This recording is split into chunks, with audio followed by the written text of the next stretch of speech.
Wow, Teacher Berhen. Napaka-deep ko na ngang tao. Yun pa yung tanong mo. Hindi. It's definitely something that I think is a bad mentality, lalo na sa ating mga Pinoy, na porket ito yung nagawa ng isang tao sa past, yun na sila for the rest of their lives. Kasi, some people can change. There are some things that can change about them, but you can never really change a person fully. Like, their old ways will always be there. And I feel like it depends on what happened in their past. There are some things na hindi na tawag dito, maayos, but there's still the future to look forward to, and it all depends on how you are going to go on with the future and everything, all your decisions in life. So I don't think the past should define who you are. Kasi one of the people I recently met, nung hurado po ako for the Showtime anniversary, Kuya Baron Geister. He's such an amazing guy, super down to earth, super humble, and I admire him for that. Kasi we all know that he had a controversial past, and now he's an advocate for awareness about a few things that I don't have to mention. Kasi that's part of his past. It's part of his story, and moving on, he's in such a much better place now. So that's just an example that I'd like to give for this question. Thank you po, Teacher Verhel. The next question coming from Ting Libroho. Sino po? Sorry po. Yeah, Ting. She's a girl. May, June are such important months for you. Will your fans need to save up for the 10th anniversary concert as it turns 23 next year? Grabe yung tanda ko na. Hindi, joke lang. Pero, grabe, 10 years. It's something that I didn't really think of or think about, because when I would see the icons, like Ate Sara Geronimo, for example, na nag 10 years, kasi perfect 10 niya nung after po ng The Voice Kids namin. So I was like, oh my gosh, she's been in the industry for so long. And now that I'm celebrating my 10th year, I'm like, wow, that was so fast, that was so quick. And now that it's happening next year, it's definitely in the works ngayon pa lang. Parang we're already planning ahead po. So I hope that you do save up. At sana po ay imbitahan nyo rin ang mga friends and family nyo, kasi medyo malaki-laki ang ang kailangan punuin. Yun lang. Ayoko na magsalita. Sorry for the Ano po? Pwede bang mag-follow-up question kung meron kang venue na parang ina-eye? Yun na lang. Meron na. Pero, ayun, bahala na si Lord. Yung pala Darren. Secret. Woo! Basta mag-isang daw kayo. Actually, di ba nung nag-IG live ka, sinabi mo naman to start saving Oo. because you're working on the concert next year. Oo. Kaya for this year, mga libre-libre lang yung gagawin ko para hindi na kayo gumastos. Mga release lang sa Spotify, mag-stream lang kayo sa YouTube, mga ganun. Para next year, dun ko po hihingi ng suporta ninyo. Yun. Actually, yeah. Don't worry, Darren. We have a plan for that. Kinakabahan na. I know you're Kasi ready. alam nyo po, it's so hard to book venues this year pa lang. Like for example, Mama Reg had to switch dates a couple times. Tito Gary had to move his anniversary to next year kasi wala nang makuhang venue. So, yeah. Ayun. Correct. Ang dami niyong kalaban kasi ng international concerts. Yeah. That's why po know. Diba? So, now Darren, natin you know already that you should start saving. Yun. Kailangan natin yun. Okay. Okay, so alright, next question. Okay, this one comes from Randall. Thank you, Ting, by the way. Sorry po. Hindi ko siya na-shout out. So thank you, Ting, for that question. Thank you daw, Tita Ting. Hi, Tita so, Ting. Tita Ting or Tita So Lily. this one, Thank you po, Tita Lilibeth. okay, alright. Ayan. Yeah, this is from Randall Typo. Well, how will you describe Darren on camera? And what's Darren like off cam? I feel like on cam, dati medyo si Darren may wall pa or may front na pinapakita sa tao. Pero ngayon parang wala na po masyado eh. I mean, I'm more comfortable with, showing more of my personality on TV, especially with the Darrenatics. I mean, kanina sa Showtime, kung yung Darren from 2014 nyo yung pinasayaw ng rampa with Kuya Ryan, hindi siguro ako tatayo. Alam niyo po yun, parang sobrang hiyang-hiya ako. But ngayon yung Darren ngayon medyo walang hiya in some aspects. And I've learned to, just enjoy. Bahala na kung anong isipin ng tao. Basta at least ako masaya ako sa buhay ko and naipapakita ko yung totoong Darren even on TV. So, ayun. Yan. So, sino po ulit nag-send ng tanong na yun? Tita Bobby? Yeah, this one came from Randall Tyco. Randall Tycho, thank you so much. I hope you guys see that naman. I mean, in the evolution of Darren for the past 9 years. Yung Darren ngayon medyo walang yana. So, ayun. Hindi naman walang ya in a bad way siguro sana. Respectable pa rin, pero Opo. having fun. In a lack of better term, yun na lang walang ya. Okay, pero pusang pa rin naman Darren. Yes, thank you po. Alright, next question coming from Yanni Celso. What's your favorite thing about being an idol? Idol ka na ngayon. From sino po? Sorry, Tita Bobby. Yanni. Yani. Yan. Na nag-celebrate ng birthday a day before your birthday. Wow! Happy birthday to us, Yani. Oh, you know what? Ang dami nating may babies na katuwa. But anyway, Yani, you know what? You know what, Yani? I forgot the question. Sorry po, Tita Bob. This is the question. What's your favorite thing about Ayun. being an idol? Kasi hindi ako makapaniwalang idol naman. Siguro about being an artist siguro. Kasi, like even the title Aces Pop Heartthrob, pag yun yung iniintro sa akin, parang, totoo ba? But anyway, my favorite part about being an artist, is the fact that I am able to express myself through music and in my work, and I think that kayo naman po mga Darrenatics can see that as well. And also I get to inspire others. I get to kind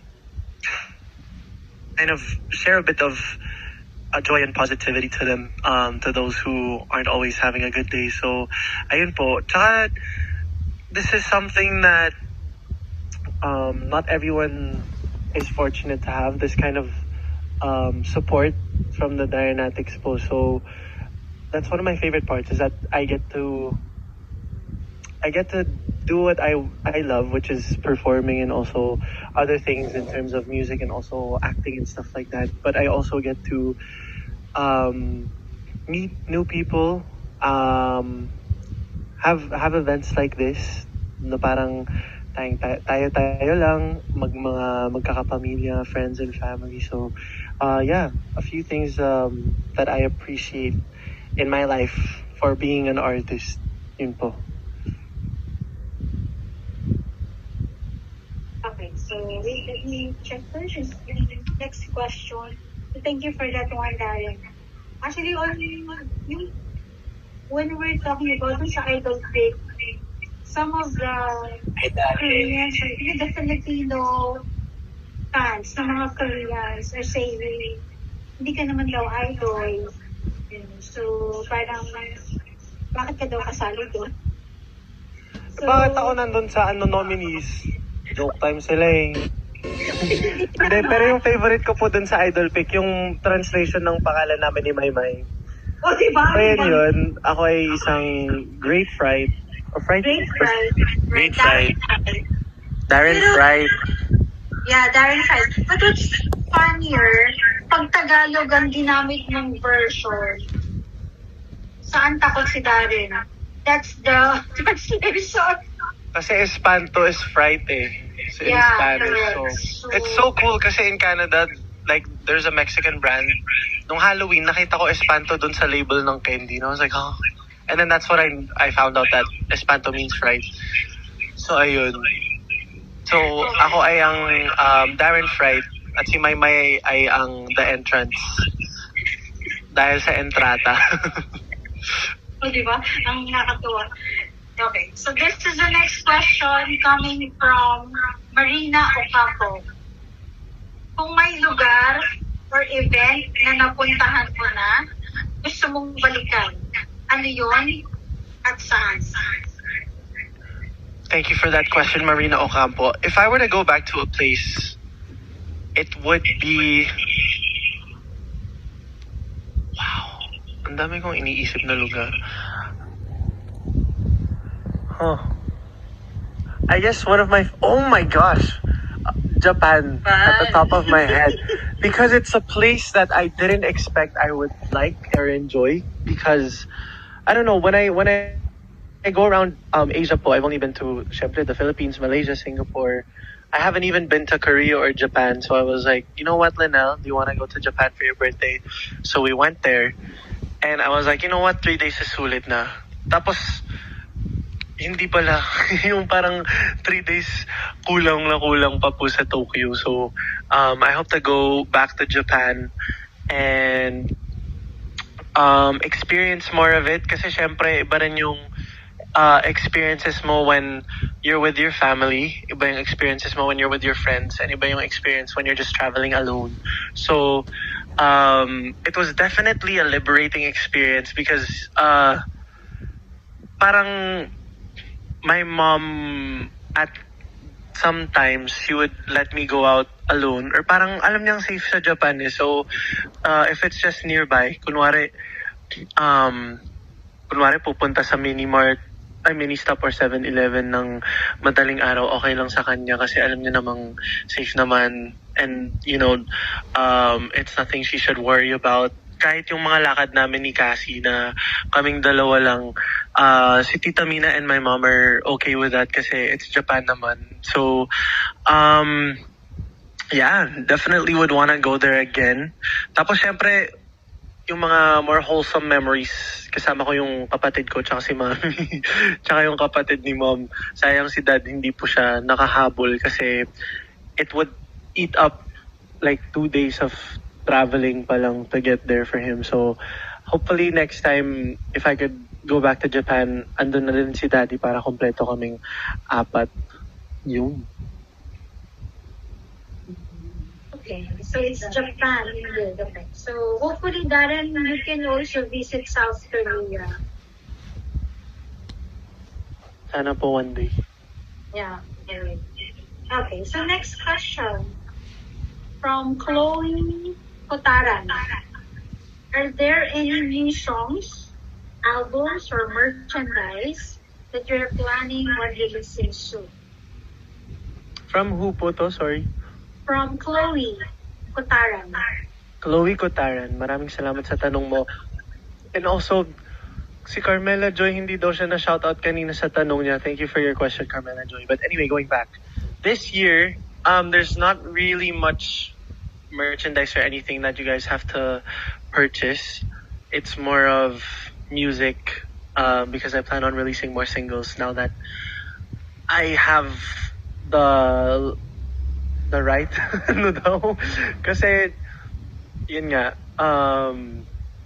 there's times in your life where you have to transition and move on from certain things. So this year is going to be a bit different. So yun po, I get to finally release more music this year, and that's really pretty much all that you guys have to purchase anything for. I mean, the movie po, sana po ay supportan nyo rin When I Met You in Tokyo. Of course, you'd have to purchase tickets for that. So other than that, there's nothing else I can think of as of now. But yeah, ang dami nyo ang cake na binili. Grabe yung, ang mahal ng mga ibang cake. And, you know, it's not something that you guys have to spend for, but you do it anyway, which is really just so touching. So maraming salamat po. Kunwari yung cake kanina sa Mary Grace na binigay ng Team Showtime. Nandun pa sa bag yung resibo. So, alam mo yun yung parang, they spent this much for just a cake for me to eat and devour with, you know, my friends and family. So, it really means a lot kasi you guys go all out when it's my birthday, which is just wild kasi hindi nababawasan yung cakes ko every year. Parang, if anything, it's always a good problem naman na parang paano natin uubusin to. And I get to, I try to take a slice from each cake and then I try to share it with, you know, the guards in my neighborhood, in my subdivision, or yung ibang mga cake, we put them into containers or something and then we try to share it sa mga nandun po sa streets, you know, the homeless kids or people. So, ayun po. Tsaka natutuwa rin kasi, like kunwari sa ABS, I get to share my cakes with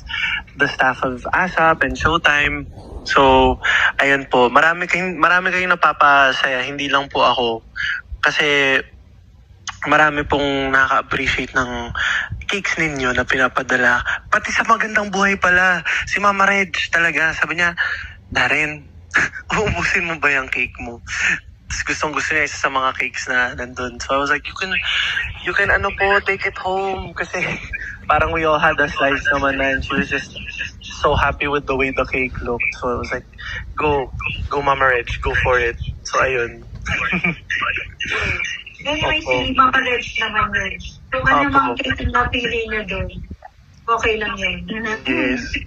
Tsaka alam mo yung parang feeling ko kilala na kayo ng mga cake brands, yung mga Red Ribbon, Cakes to Go, yung mga pinapagawa niyo ng fondant na ang dami eh. Parang sanay na sila na pag may mag-order to. So maraming salamat po. Parating pa yung, ilang cakes pa ba yung darating? Dalawa pa. May dalawang pang paparating. So maraming salamat po.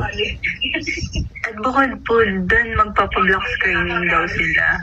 Magpapa-block screening daw ang Darrenatic. Wow! Maraming salamat po. Sana ma-appreciate niyo yung pelikula. Sana magustuhan niyo po. Okay, sige. So, sabi mo nga, yung mga mommies mo, hindi dapat mag-violent reaction. So, kung ano man yun,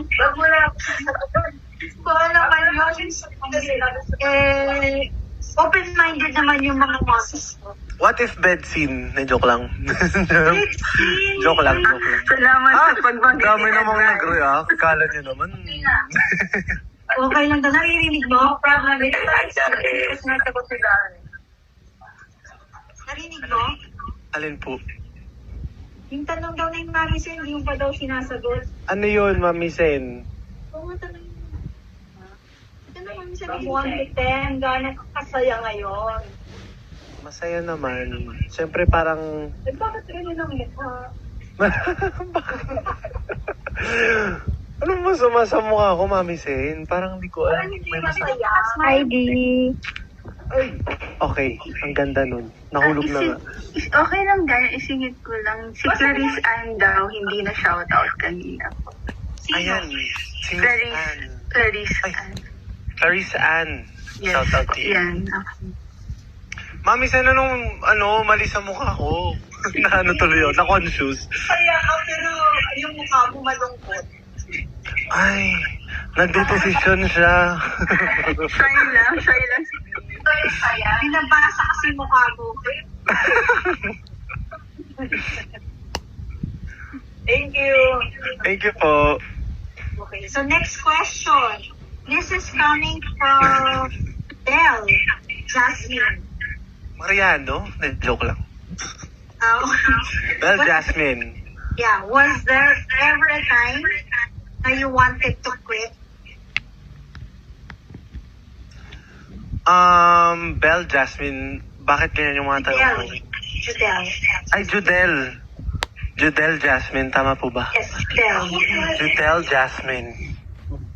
To answer your question, there were times, pero I never really fully went through, like, going through the whole decision of actually doing it. Parang it would just cross my mind, and then, you know, life goes on, and there's always something new to look forward to in each day. So I never really wanted to quit showbiz.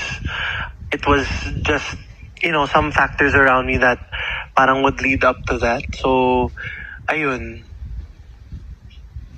At shoutout din kay Yan, kasi hindi daw Yan yung pangalan niya. Thank you so much. And kay Alain, thank you. So, next question from Jem Mendoza. Ano ang pinaka-gusto mong makamit bago matapos ang taong 2023? From who po yan, Janelle? Jem. Ay, Jem. Ang gusto kong magawa bago matapos ang 2023 ay makapag-release ng more than one single nga. Like, I really want to, because I know that I am a singer, but also part of becoming a singer is, or being a recording artist, is to actually release songs. So I hope to do that more this year, because it has been quite a while since Pabalik Sa'yo. It's been a year. So, and it's not just that, you know, I would only release like one single per year since 2021. So it was Tama Na, and then last year Pabalik Sa'yo. Feeling ko kung hindi pa nangyari yung Marry Me, Marry You, tsaka Lyric and Beat. Hindi, opo, mas konti pa yung maririnig yung singles from me. So, that's definitely something that I want to do more this year before the year ends. And also, what else? I feel like that's pretty much it for now. Alright, thank you for that. Okay, we're down to a few questions already. Okay, so next question from J. Hazel Albolario. What is your message to yourself? Younger self, I think. About 22 years old. From who po ulit? Sorry po. From Jazel. From Jazel. A message to my younger self. A message to my younger self would be to keep going, because I know that you love what you're doing. This has always been your dream. So whatever happens, don't lose hope. There are going to be times that are going to be tough, and it's going to be rough, and that's part of life. But just keep on going, keep on believing in yourself, and never stop dreaming. Never stop aiming for the impossible, because you never know when it's gonna happen. And just stay driven and stay grounded and keep yourself close to God and to your trusted friends and to your family as well. So ayun, to the younger Darren. Thank you for that one, Darren. The next question coming from Leanne. Do you consider yourself a wiser man now? I feel like I'm wiser in some aspects, but of course, as I said in Magandang Buhay, you never really stop learning. Every day is a learning experience for all of us, even our parents. Alam niyo po yun, like no one really knows what to do in some situations, and that's part of life, and that's part of growing up. But I'd say some parts of me have matured as well. And ayun, I'm just excited to see where life takes me at 22. So ayun po. I feel like, I hope to gain more knowledge this year. That's from Leanne. Okay. Thank you, Leanne. Next question from Katrina. Aside sa movie with Miss Vilma and new series na na-mention ni Derek Loren, may other pasabog projects ka pa ba na dapat namin abangan from you this year? Actually, may nasagot ka na eh. Kaya lang, hindi mo nga ma-reveal pa Opo. kasi sikreto pa. Yes.